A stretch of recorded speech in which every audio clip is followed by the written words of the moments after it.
Bwana ndiye mchungaji wangu, sitapungukiwa na kitu. Bwana ndiye mchungaji wangu, sitapungukiwa na kitu.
mkapata mateso, huu ndio wema hata mbele za Mungu, kwa sababu ndiyo mlioitiwa.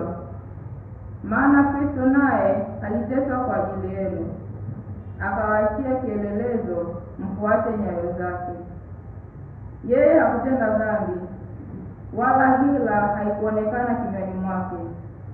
Yeye alipotukanwa hakurudisha matukano, alipoteswa hakuogofya, bali alijikabidhi kwake yeye ahukumuye kwa haki. Yeye mwenyewe alichukua dhambi zetu katika mwili wake juu ya mti, ili tukiwa wafu kwa mambo ya dhambi tuwe hai kwa mambo ya haki. Na kwa kupigwa kwake mliponywa. Kwa maana mlikuwa mnapotea kama kondoo, lakini sasa mmemrudia mchungaji na mwangalizi wa roho zenu. Neno la Bwana.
Sura ya 10 aya kwanza hadi 10.